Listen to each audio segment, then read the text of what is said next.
Tim. Tim, how'd you get here? Just snuck in. It's like a ninja. Get ready for the marathon. You serious? Tim is? No. Well, Crawford is. Chris.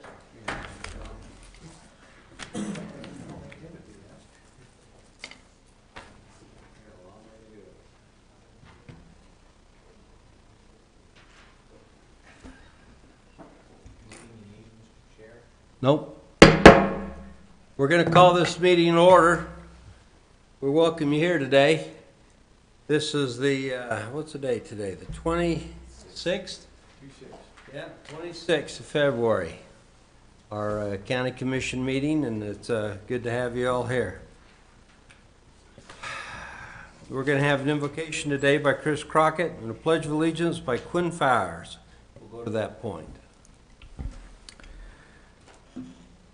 Our Father in heaven, we bow our heads to pray and offer up thanks for the many blessings which we have. We are grateful to be citizens of this country, this great state, and this wonderful county. Father, we ask that thy blessings be upon us this day as we have this commission meeting, that we will be able to make decisions that are in the best interests of thy children. Father, we ask that thou will please present to us opportunities where we may show one another more kindness and service. We love thee so very much, dear Heavenly Father, and we ask for these things in the name of Jesus Christ. Amen. Amen.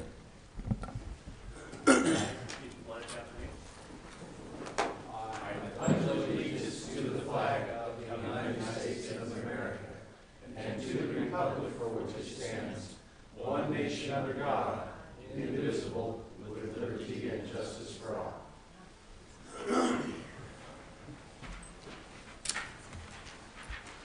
Well, I'm supposed to give the thought of the day today, so I'm going to tell you. A few years ago, a good friend of mine said to me, he says, you know, March 1st will be a couple more days. He says, you don't shovel the snow after March 1st. I says, what do you mean you don't shovel the snow? He says, just that. He says, after March 1st, it melts. Now, I don't think that's the case up in the Upper Valley, is it? I don't think so. I'll welcome you. Come and shovel snow if you like. Well, anyway, in the Lower Valley, out where we're at, I'm telling you, March 1st, and that's only a couple days away. And so I put my snow shovel away last night. I cleaned the garage, and I put it out in the back barn, and I'm done shoveling snow for the year. So hallelujah. So you guys can, although I will say I got married on March 21st in 1973, and on that day it snowed 43 inches in Plain City. And that was on the ground, 43 inches. The power was out for 7 days, and you couldn't hardly get out of town. I couldn't believe the amount of snow we had. A little lake effect, I think. So maybe I'm wrong there too. Well, I put the snow shovel away last night, Commissioner. did you do you put your banana plants in too in your garden? You've got to be able to grow the bananas out there where it's warm. Yeah, it was that warm, huh? All right. We'll go to item E on our agenda and ask for public comments. Are there those who've come to comment to the commission today? I see somebody getting up. Looks like former Mayor Molesky. So good to have you here today. There's the mayor. Speak up. Toby Molesky, address is 3325 North, 1000 West in Pleasant View. Commissioners, I'm here to address action item number 1, the elective service benefit agreement. I believe this policy is a bad policy. It should have been dealt with in October. It wasn't. It's here again. I think you should deal with it once and for all and just remove it altogether. This is a public service job. It should not be a public service payout at the end. I feel, as a lot of the Weber County residents do, that it should not exist. Hope you have the courage to vote no. Thank you. Thank you, Toby. We appreciate that. So, as far as announcements, since you brought that I have up. another comment. Well, okay, I am going to say, though, we're removing item 1 from the action items today, and we're going to delay it one more month, or one more week. 2 more. Well, actually, it'll be 2 more, because next week we're canceled the meeting. So we will be gone. Yes, sir. Commissioners, Phil Swanson, North Ogden City, 857 East, 3250 North. I'm also here to speak about action item number 1 that's been removed from the agenda item.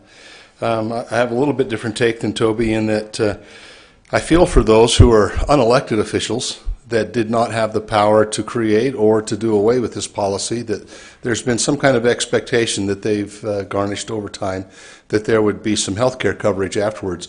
Ostensibly, the purpose of this was to provide health care for those individuals for a 5-year period of term before there was Obamacare and the exchanges and those kinds of things.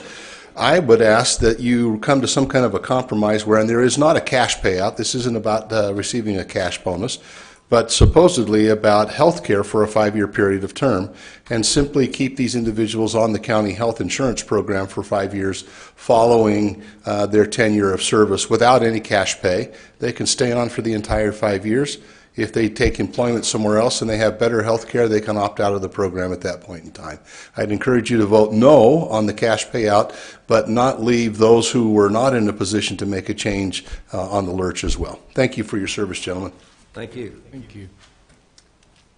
Hello, my name is Kerry Wayne. I live at 309 South, 1200 West, Ogden, Utah. You might remember me from last August. I want to talk to action item number 1. One of the things I noticed up there on your wall is public trust to conduct the affairs of the county government in such a way as to nurture public confidence. I received information today that said that the payouts to Commissioner Ebert has been made, and this is merely just to cover the paper trail. And I ask that you make comment on that and tell us whether or not that's true and whether or not it is. Again, I asked in August that you change the policy because of the fact it was a burden to individuals on my house payment went up $130 a month, and I'm okay with that, but it was mainly based on the property tax increase that the county took. But I was thinking of all my neighbors who are on fixed income and can't afford that 20% increase, and especially when it's being done to pay for these types of programs.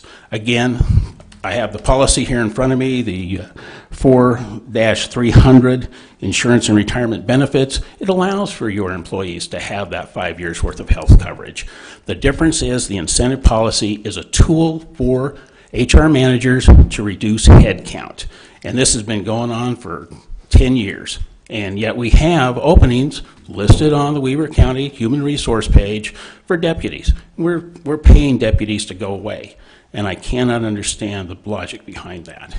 Again, I think that I believe that possibly one of the reasons why nothing was ever done was because the commissioners who were in charge from August until December reaped that benefit. And I think that it's time that you step up, you do away with it completely, all the incentive policy, because again, those employees are covered underneath your regular HR policy. And it's a shame that we can't be upfront with the citizens of this county because they are owed it. So again, I hope you'll do the right thing, just like Terry Thompson said, and get rid of the policy. Thank you very much. Thank you very much. Very good. We'll go to the consent items now on our agenda. We appreciate all of you coming today, and we apologize for removing that off the agenda. We're just continuing to work on it. Consent items. First items on there are the approval of the warrants. Number 1708 through 1777, and 436971 through 437215 in the amount of $1,254,373. Second item is approval of purchase orders, $13,112. Third item on there is approval of the minutes of the meetings held, meeting held on February the 19th of this year.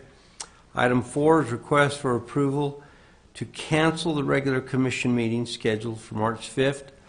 As it turns out, we'll be out of town, the three commissioners, to our National Association of Counties meetings in Washington, D.C. Request for approval of to schedule a public hearing for March 12th from 10 a.m.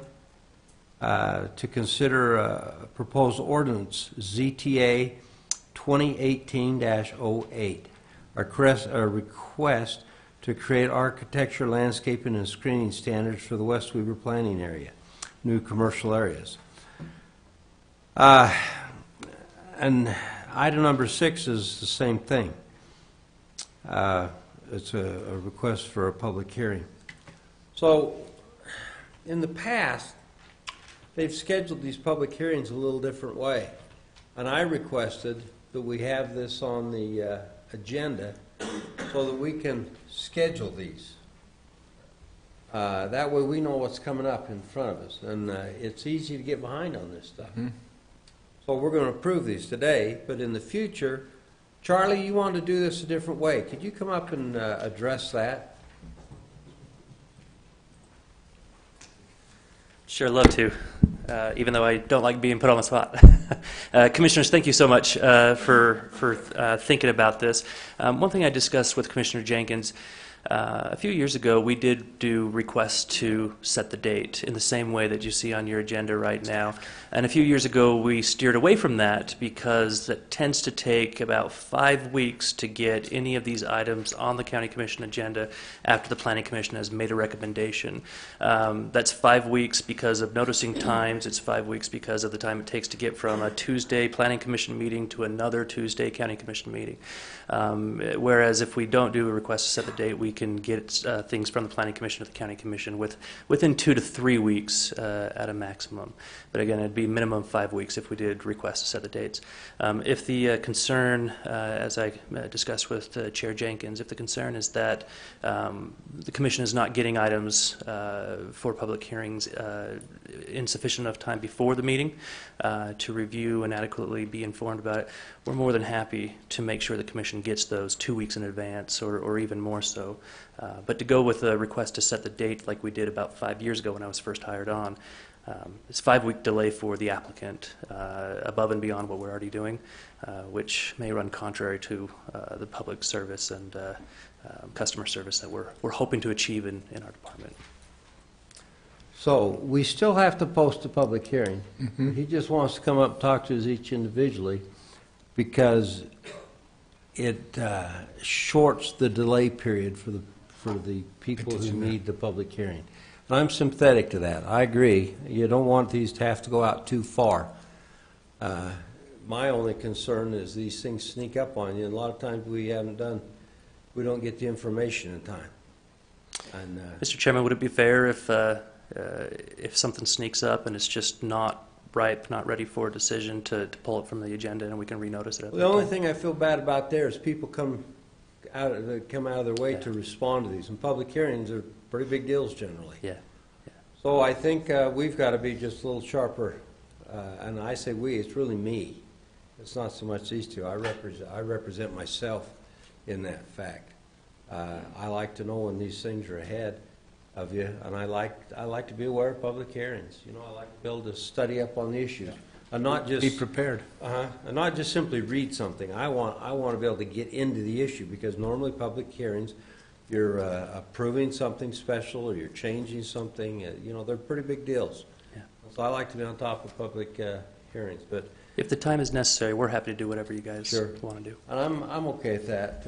Would either you care to Yeah, respond to that? So would this new procedure, you think, give a little more opportunity to cut some of the time out between the time they make the application and actually have the public hearing? So we're giving a little better service to the public. Is that your opinion? I think so. So what we were doing up until this meeting today is we were sending public hearings just up to you guys. Maybe we were probably sending you guys the packet maybe 4 or 5 days in advance, not giving you enough time. Okay.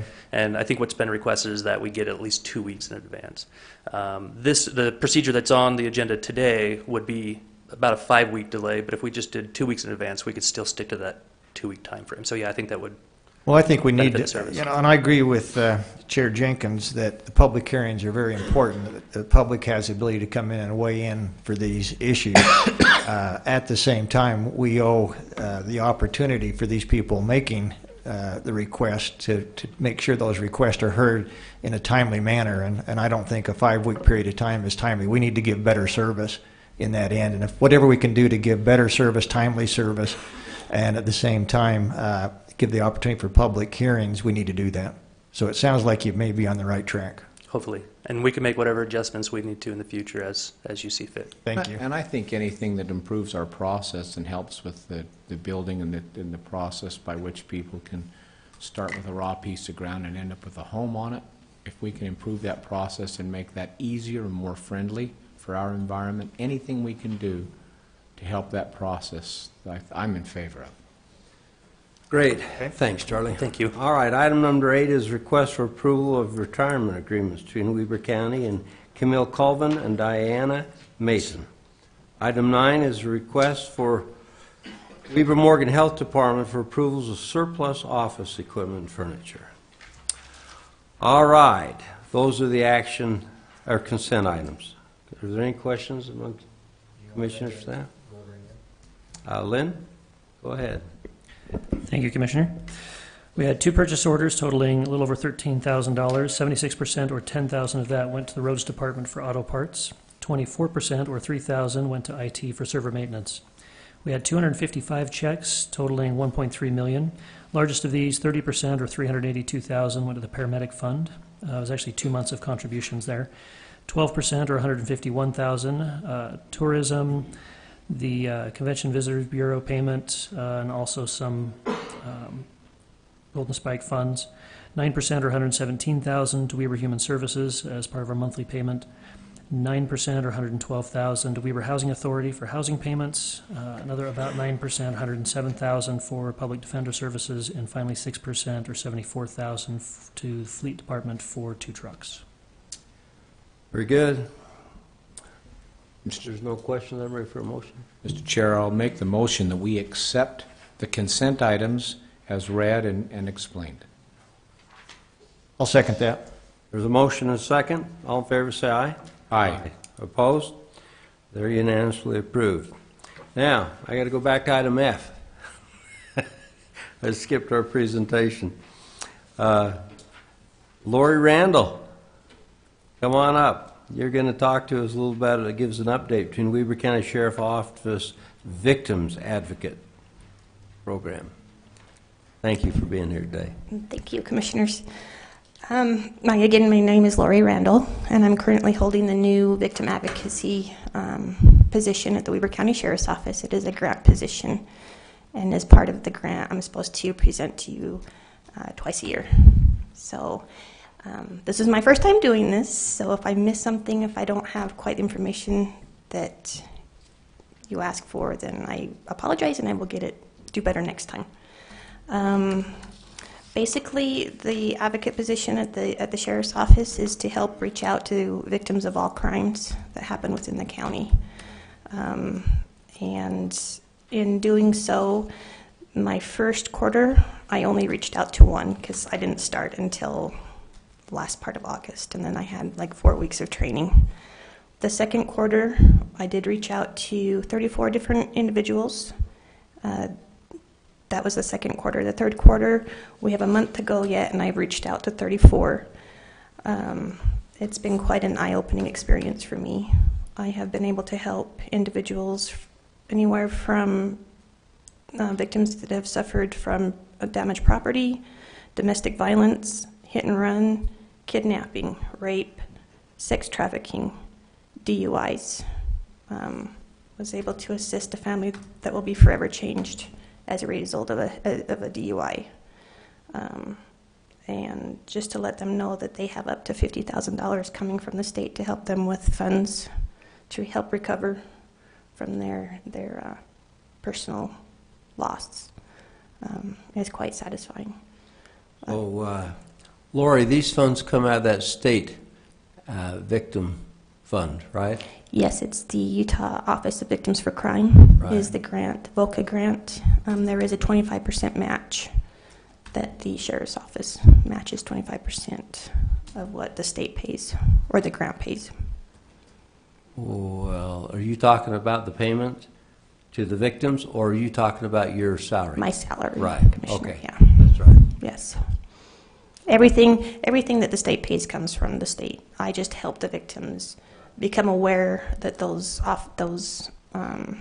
funds are out there for them, because they are unfortunately a victim. Very good. Any questions, commissioners? Yeah, I have. So Go ahead. just so I understand what you do, basically you're the liaison so you can talk to the victims and point them in the right direction for any type of monetary recoupment from the state fund. Is that correct? Or do you do other things besides the monetary element of this? I do anything from hand-holding, consulting, giving them resources that they might not know that they're aware of, up to contacting the state and letting the state know their situation. Okay. Just another resource for the sheriff's office and the victims. Did this take place before you had this position? Did somebody else have this before you, or is this the first opportunity that we've had in the county to have this type of program? I know there were domestic violence advocates many years ago, but I don't think that there were any specific victim advocates that would hold this position.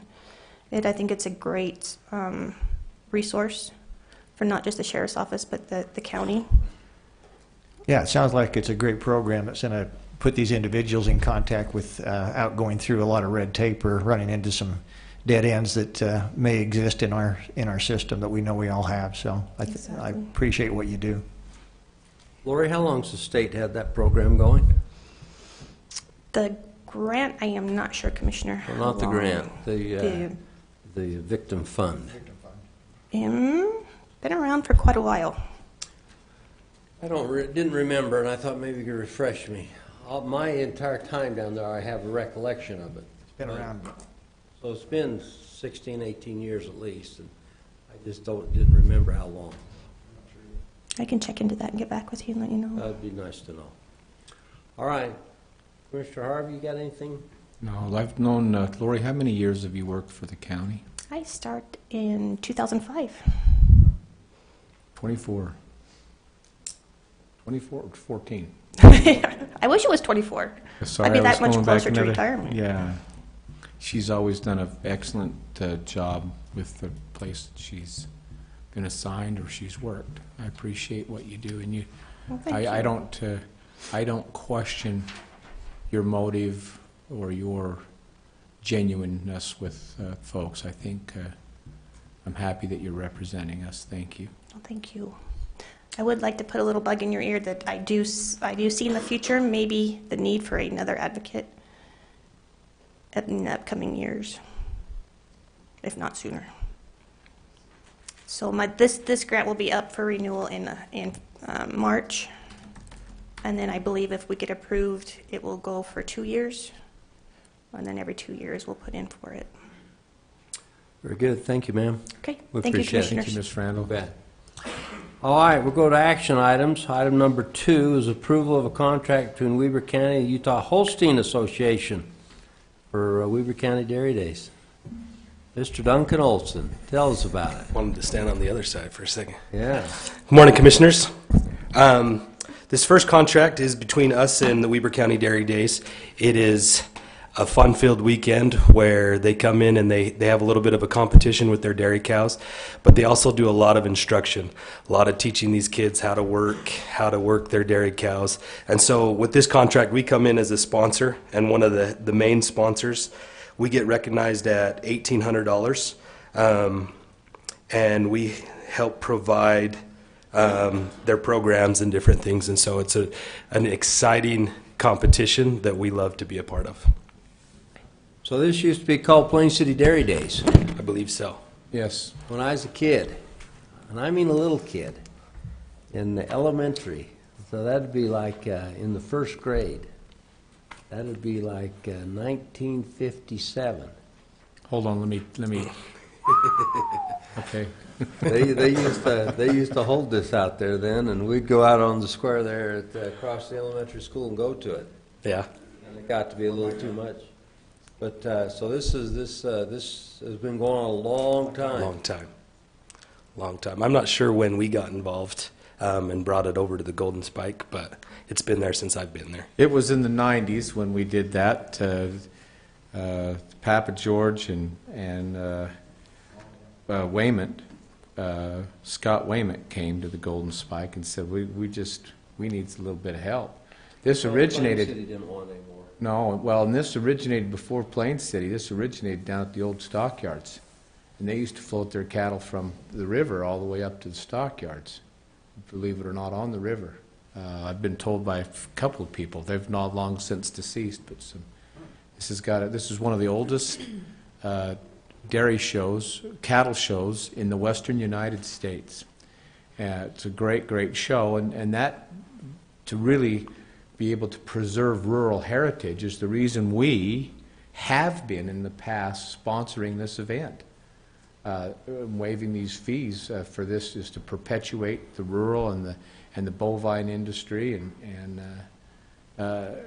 it's been a great show that's got a great history, and there's still quite a few people, and it involves youth, and so there's a lot of things that it kind of helps. And so to say that Weber County is still not paying attention to its rural roots is incorrect. This is absolutely one of the things we do. Absolutely. And unless you're involved out there, you really don't pay, you know. So this is a great thing. And so, Mr. Chair, if you're ready for with all that, I would make a motion that we approve the contract by and between Weber County and the Utah Holstein Association to hold the Weber County Dairy Days. And it's Weber County Dairy Days now, because it's at the Golden Spike Event Center. That it is. They took Plain City out of it. No more Plain City. All right, I have a motion. I'll second. And a second. All in favor, say aye. Aye. Very good, that's approved. Second item is a contract between Weber County and Miss Rodeo Ogden for the Queen Committee to hold Miss Rodeo competition at the Golden Spike Event Center. Duncan? Another unique event that we host. We're excited about this one because it's in trade with Miss Rodeo Ogden. They end up carrying flags and doing a lot of little projects for us throughout the year. And in trade, we allow them to do their event on that Saturday. Drawing a blank on the day. But we also come in as a sponsor of Miss Rodeo Ogden on that as well. And it's for about $700. At July 19th. Yeah. This is in conjunction with the people who do Pioneer Days, Mr. Chair. If I may. So this is a way for the Golden Spike Event Center to help support Pioneer Days, the festival that's held here locally. Correct. And bring a little pageantry towards their festivities that week. Very good. Duncan, is this the first time it's been held at the county No. fairgrounds? I thought normally it was held out at Ogden City. So we've hosted it the last 3 years since I've been there. I don't know if it started before that. It started, I think, in 1989 out there. And so we host part of it, and then I believe they finish up at the Ogden Stadium. Oh, okay, good to know. So we do a lot of the showmanship and stuff where they're doing jackpots and stuff inside their Stadium. arena. We end up helping as a nice area for them to host this. Perfect. Mr. Chair, I'd make a motion to approve contract between the Weber County and Miss Rodeo Ogden Queen Committee and to hold the Miss Rodeo Utah competition at the Golden Spike Event Center. Very good. Second. A motion and a second. All in favor, say aye. Aye. Thanks, Commissioners. Thank you, Duncan. We appreciate it. Next is item number 4, request for approval of a contract between Weber County and Perpetual Storage for media backup. Quinn Fowers. Quinn, you've always got something. I do. It's always changing. So today this is a small 3-year contract for about $1,700 a year. And the service that these guys provide is a weekly on-site courier service to take our disk backups down to Granite Mountain. And just one extra layer to have an air gap between our data center and our backups. Very good. It's important, isn't it, Yep. to have backup these records? Yep, for sure. All right. Questions? Either of you? I don't have any questions, no. I'm open for a motion. I'll make a motion, Mr. Chair, Yes. that we approve the contract between Weber County and Perpetual Storage for backup media storage. Very good. Motion's made. Second. And a second. All in favor, say aye. Aye. Thank you. Any opposed? Thanks, Gwen. Last is a request for an interlocal agreement by and between Weber County and Harrisville City relating to an obligation required of a small municipal separate storm sewer system. Blaine Franson. Explain that to us, Blaine. Commissioner Jenkins and members of the County Commission. Yes, this is a series of ongoing interlocal agreements between the county and the municipal separate sewer system cities, MS4 cities of the county. This agreement goes to support or fund the Golden Spike Stormwater Advisory Coalition, which is an advisory coalition to the state's Utah Stormwater Advisory Committee that advises the Department of Water Quality, their stormwater division. This will allow funding for the coalition our local coalition to consider hiring a professional manager to assist in the organization and directing of that coalition. This specific agreement will result in about $2,000 revenue to the county. Then that will be used to provide for that manager that will yet to be put out for proposal. Thank you. We went over this in our WACOG meeting last time. You know, we've had a really good winter, and the real crux of whether we're going to have flooding or not will happen in the next 30 days, during the month of March. And so we've... Right, because you don't have to shovel your snow anymore. That's right. Well, we've kind of warned the cities, and we've talked about it in our last WACOG meeting about storm water and flood mitigation, and so this is a result of that, and they've been working at it, so I'm very much in favor of this. Blaine, can you tell us how many interlocal agreements you currently have? We passed 2 at the last meeting. This is the 3rd one. I have 3 others that I've received this last week that are going through the processing.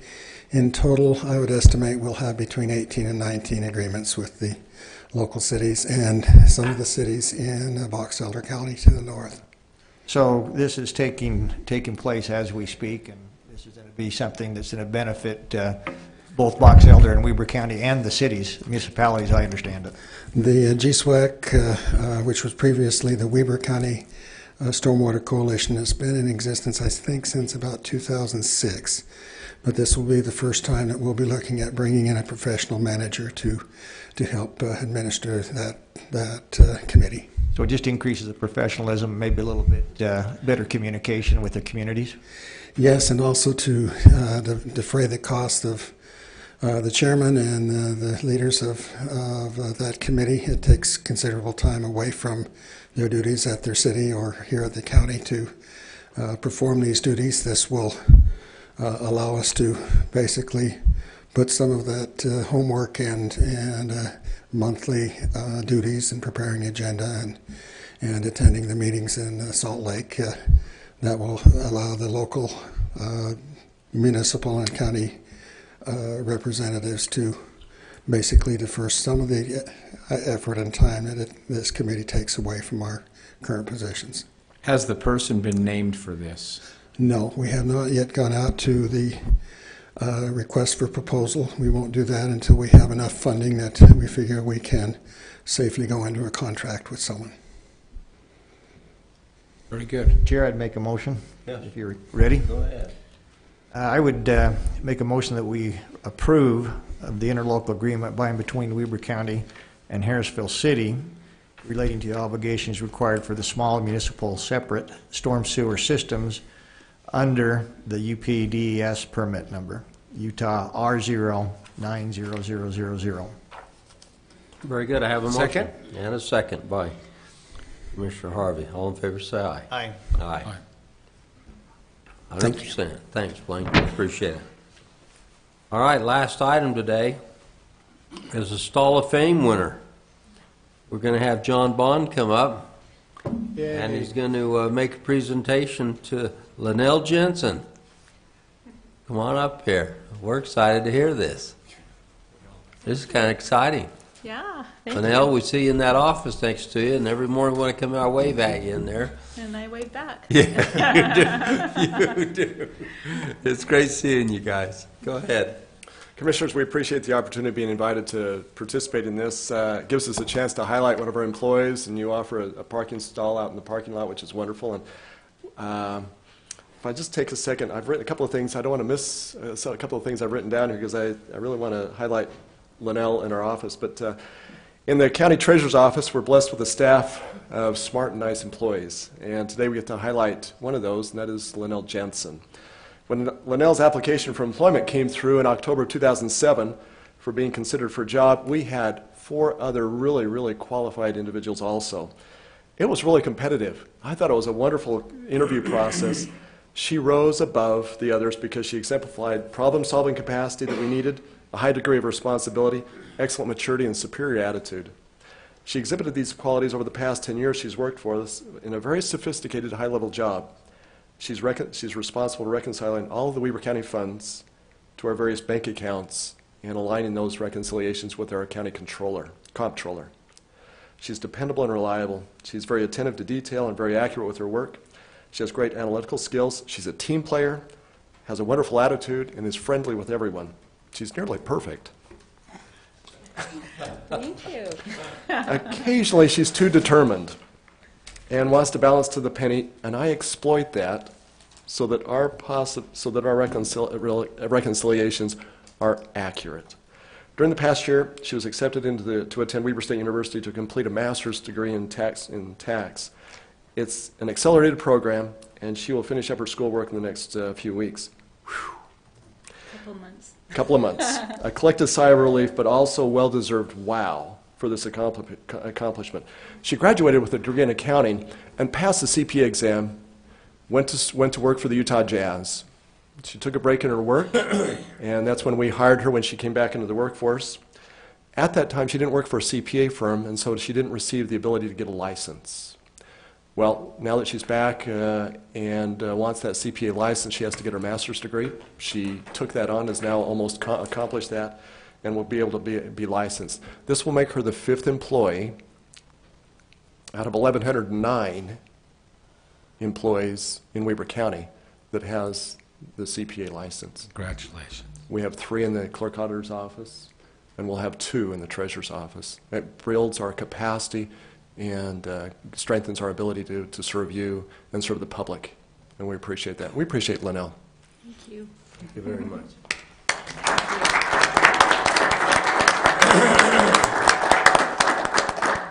Linnell, we're excited to see this award be given to you, and we're in meetings with you often, and you're a very positive, bright person, and we appreciate you working for the county. Thank you very much. I appreciate it. Congratulations. Thanks, John. We appreciate it. Yeah, these are the kind of things that make it exciting to be at the county. Absolutely. Good people. Well, commissioner comments. Either of you want to say anything? Now's your time. Well, I just wanted to give special recognition to Linnell. We had an opportunity to have a meeting with the treasurer's office yesterday that was very, in my opinion, very informative, and I kind of come from the finance background myself, so I congratulate her on the CPA. We had the opportunity to view some of her spreadsheets that very precisely indicated where we are with our county budget, which is very critical to me and the other commissioners. We want to make sure that we've said before that we're spending those taxpayer dollars wisely. I've had an opportunity to meet with the treasurer's office over the past 30 days, and I can say without doubt that Weber County is in great hands because of John Bond and employees like Linnell. So I just congratulate you again, and thank you very much for keeping a very close eye on those hard-earned tax dollars. It's very important. Thank you, Commissioner. You know, with that, it goes, I wanted to also comment with Lynn Taylor, Ricky Hatch, the clerk auditor's office. we did an editorial recently that was picked up, I know, by the Standard Examiner about the county's bond rating. Are we financially in a good spot? You know, we were in the top 3% in the United States, and we were just audited. We were then upgraded. Again, because of the decisions of all the departments working together. So I don't know what percent above the top 3% that is today, but that tells us that we're making good, sound financial decisions. And there were a few people at the first of the meeting that spoke about making continued financial good decisions at the first of the meeting. I'm confident that as our Board of Commissioners, with the information given to us, we'll continue to make good decisions. And I'm grateful to be a part of this team with everyone else doing that. I really appreciate many of you in this audience who are contributing to the positiveness in making Weber County a better place. It's great to be here and working as a team. I agree with that. You know, we handle tens of millions of dollars every month, and that money flows through. I'm a little surprised how much flows through to other organizations. I knew it flowed through, but when you get in here and look at the quantity that flows through, you know, the quality is very important. And without you folks, Linnell and John and or Scott and you guys, we'd be in a lot of trouble. And I'm confident that these payments go through here exact how they're supposed to be. And I have to agree with Gage. It was fun being in our bond meeting yesterday and going through that and seeing where the county is financially. The bonds are ready to come off and how we're sitting. And it's exciting. I mentioned in our campaign that if we could just be patient for a few years and let some of these things pay themselves off, that this county would be in a wonderful financial position. And I'm still convinced that we're great shape right now, and we're getting better all the time. Mr. Chair, I would like to mention too, just so I don't know if I remember the members of the public that are here, understand that we recently went through a state audit by State Auditor John Dougal's office, and it's my understanding, the report I saw, we received accolades in about every segment of that we're well managed, our finances are in order, and that they basically are using Weber County as a model as they go forward to look at some of these other political subdivisions, which if you read the paper on occasion, you'll see that not all municipalities, counties are as well run financially as Weber County. So we just hope to continue that. And again, we can give thanks to our great departments and staff that keep us in that position. Agree. So I want to mention there was a notice sent out that said today's dress was brown suits with brown striped shirts. Didn't you get that? No, didn't get that. Me and Gage did. We got it. Where were you? Not on the brown memo day. I was shoveling snow. That's right, you're shoveling snow. All right, I'm ready to adjourn. Are you? Motion to adjourn. Second. Okay, all in favor say aye. All right, we're adjourned. Thank you.